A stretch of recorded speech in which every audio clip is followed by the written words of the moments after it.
Dear students, in last lecture we learned the first method of material issue pricing, first in first out. Today we will see the second method in material issue pricing, that is last in first out. Last in first out method, this is just the opposite of first in first out, that is FIFO method, and is based on the assumption that material purchased last will be issued first. Thus, material is issued at cost of latest, that is current purchase, and cost of closing stock is valued at the cost of earlier purchase. These are the advantages of LIFO method. First, it is simple to understand and easy to apply, same like first in first out method. Number 2, product cost will tend to be more realistic since material cost is charged at more recent price. Third, during the period of inflation, LIFO method will tend to show the correct profit. Here are some disadvantages of LIFO method. First one, valuation of inventory under this method is not acceptable in preparation of final accounts, that is financial statements. Number 2, usually more than one price has to be adopted for a single issue of material. Number 3, in times of inflation, valuation of inventory under this method will not represent the current market price. And last one, it involves more clerical work and sometimes valuations may go wrong. Now let us understand LIFO method by taking one example. Here I am taking the same example which we use for FIFO method. Here are the following transactions occur in the purchase and issue of materials. Date 2nd January, quantity purchase 4000 units at a price of rupees 4 per unit. 20th January, purchase 500 units at a rate of rupees 5 per unit. On 5th Feb, there is an issue of 2000 units. On 10th Feb, there is a purchase of 6000 units at rupees 6 per unit. On 12th Feb, there is an issue of 4000 units. On 2nd March, there is an issue of 1000 units. On 5th March, there is an issue of 2000 units.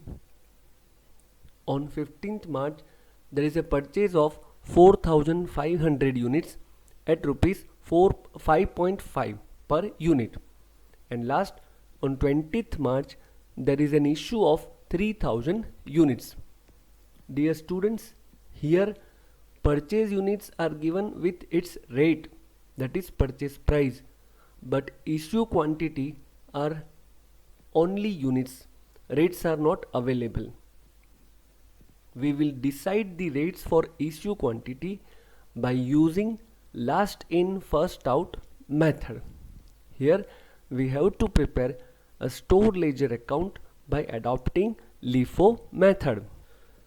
Here is the solution under LIFO method. We prepare a store ledger account and the format is date, receipt, quantity, rate, amount, issue, quantity, rate, amount, and balance, quantity, rate and amount. On 2nd January, there is a purchase of 4000 units at rupees 4. It will be recorded in ledger account as a receipt. Unit 4000, rate rupees 4, total amount rupees 16,000. And there is no issue on same date, so it will be put as a balance. 4000 units at rupees 4, total amount 16,000. On 20th January, again there is a purchase of 500 units at rupees 5, will be recorded in the ledger account as a receipt. 500 units rate rupees 5, total amount 2500. And by the end of day we have a material in stock. Previous balance will be carry forward first, so 4000 units at rupees 4, total amount 16,000. And current purchase 500 units at rupees 5 and 2500 rupees. Now on 5th Feb we have to issue 2000 units. Dear students, here we are going to follow last in first out method. So 2000 units will be issued first from our latest purchase, that is current purchase.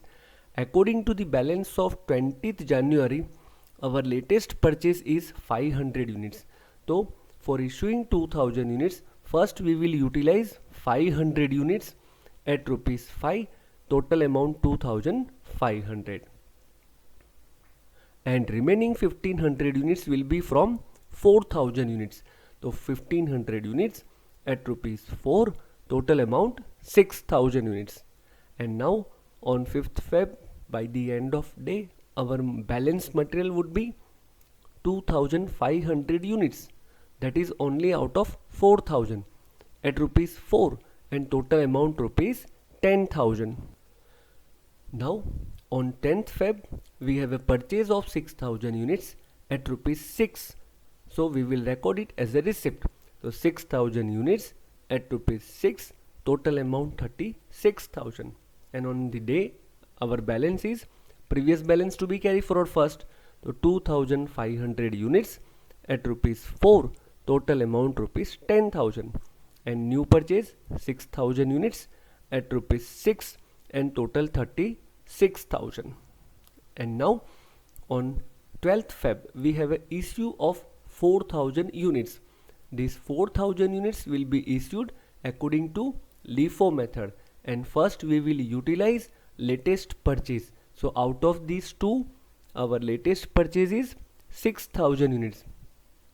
So out of 6000 units, 4000 units will be issued at rupees 6 per unit, total amount 24,000, and our balance will be 2500 as it is at rupees 4, amount rupees 10,000. And from 6000 balance 2000 at rupees 6, amount 12,000.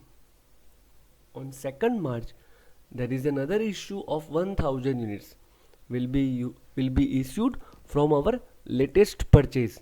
So latest purchase is 2000 units. So out of 2000, 1000 units will be issued at rupees 6, total amount 6000, and our balance 2500 units at rupees 4, amount 10,000. And out of 2000, balance will be 1000 units at rupees 6, total amount 6000. Now on 5th March we have to issue 2000 units. So for 2000, first we will use latest purchase, and from latest purchase we have only 1000 units.